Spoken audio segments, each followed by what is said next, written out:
안녕하세요. 창원에 살고 있는 60대 부부가구입니다. 살고 있는 집 이외에 특별한 재산은 없고 남편이 은퇴하면서 받은 퇴직금과 국민연금이 전부입니다. 그런데 궁금한 것이 있어요.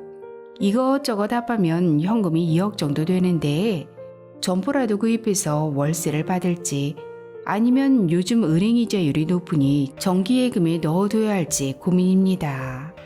내년부터 기초연금 40만 원씩이면 부부는 80만 원인데 기초연금 받으려면 은행의 현금은 도대체 얼마까지 괜찮은 건가요?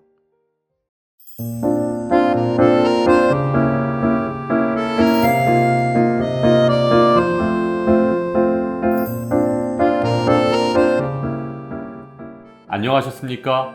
행복한 인생의 맛 알베르토입니다. 부부가구 기초연금이 최대 80만 원까지 논의되고 있고 예금금리 또한 크게 오르고 있는 현 시점에서 통장의 현금과 집값은 도대체 얼마까지 기초연금을 받을 수 있는 걸까요? 오늘 아주 쉽게 설명해 드리겠습니다.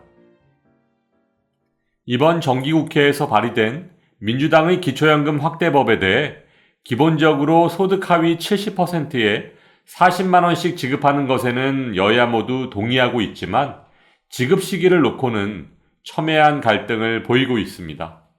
여기에 민주당이 주장하는 부부가매까지 폐지된다면 부부가구의 경우 기초연금을 최대 80만 원까지 받으실 수 있을 것으로 예상되고 있습니다.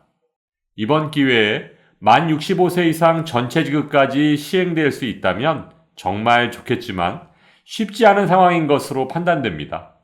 따라서 어르신들께서는 현재의 소득과 재산을 잘 관리하셔서 소득 하위 70%를 유지하는 것이 정말 중요한 상황이 되었습니다. 그렇다면 이런 상황 속에서 은행의 현금은 얼마까지 기초연금을 받을 수 있는 걸까요? 1년 만기 정기예금의 이자율이 4%라고 가정하고 금융재산 1억 원에서 5억 원까지의 기초연금 소득 인정액을 계산해보면 먼저 금융재산의 기본공제인 2천만 원을 차감하면 각각 8천만 원에서 4억 8천만 원이 됩니다. 그럼 먼저 금융재산 1억 원을 소득으로 환산해보면 2천만 원을 기본공제한 8천만 원에 소득 환산율 4%를 곱하면 320만 원. 이것을 다시 12개월로 나눠주면 26만 6천 원입니다. 이와 같은 방법으로 2억 원에서 5억 원까지 계산해보면 2억 원에 대한 재산의 소득 환산액은 60만 원, 3억 원은 93만 3천 원, 4억 원은 126만 6천 원, 5억 원은 160만 원입니다. 그럼 이번엔 1억 원에서 5억 원까지 이자 소득을 계산해 보겠습니다. 참고로 기초연금의 소득 인정액에 반영되는 이자 소득은 세금을 공제하기 전의 소득을 기준으로 적용되고 기본공제는 월 4만 원이라는 점 꼭 기억하시고요. 따라서 정기예금 1억 원에 대한 연 4% 이자 소득은 월 29만 3천 원, 2억 원은 62만 6천 원, 3억 원은 95만 9천 원, 4억 원은 129만 2천 원, 5억 원에 대한 이자 소득은 162만 5천 원입니다. 이제 금융재산에 대한 소득 인정액을 구할 수 있겠네요. 먼저 계산했던 금액대별 재산의 소득 환산액과 이자 소득을 더하면 1억 원에 대한 소득 인정액은 55만 9천 원, 2억 원에 대한 소득 인정액은 122만 6천 원, 3억 원은 189만 2천 원, 4억 원은 255만 8천 원, 5억 원은 322만 5천 원입니다. 따라서 살고 계신 집을 포함한 일반 재산에 대한 소득 인정액에 따라 다르겠지만 금융재산만 놓고 본다면 2022년 현재 단독가구 연금기준액은 180만 원이므로 약 2억에서 2억 5천만 원까지는 기초연금 수급 대상이 되실 수 있고 부부가구의 연금기준액은 288만 원이므로 약 4억 원까지는 기초연금 수급 대상이 되실 수 있습니다. 물론 소득 역전 방지 감액 없이 기초연금을 100% 다 받으려면 기준은 좀 더 낮아질 수는 있지만 일단 금융재산에 대한 기준이 이 정도라는 것만이라도 알고 계신다면 본인의 소득 인정액을 계산하는데 큰 도움이 되실 것으로 판단됩니다. 네, 금융재산에 대한 소득 인정액을 계산할 때 이자 소득까지 더해줘야 하는군요. 그럼 살고 있는 집에 대한 소득 인정액을 구하는 공식도 알려주셨으면 좋겠어요. 기초연금을 신청하는 어르신들의 일반 재산은 살고 계신 집과 자동차인 경우가 대부분이신데요.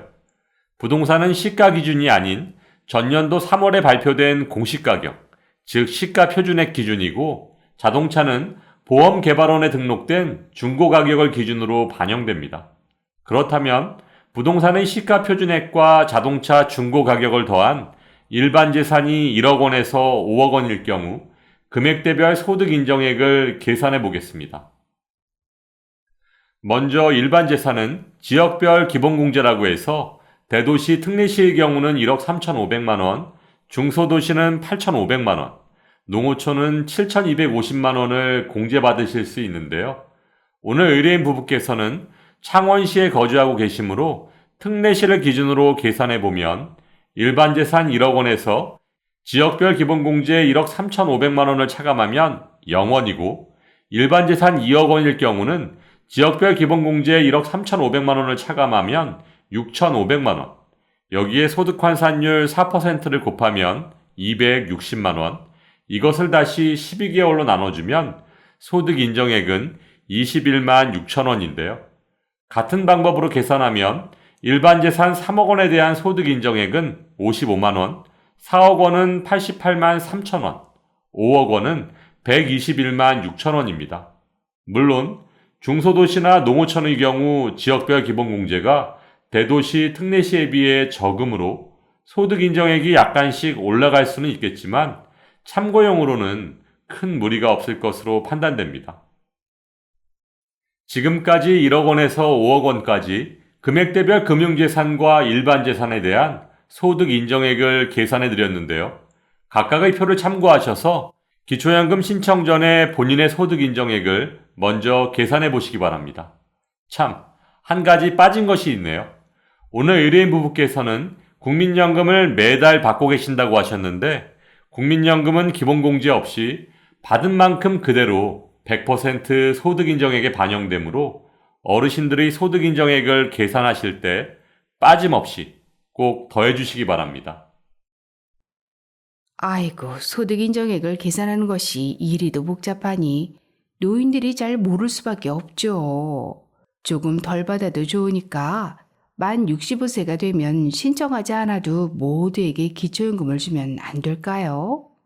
오늘 친절하고 정확한 설명 너무 감사드립니다.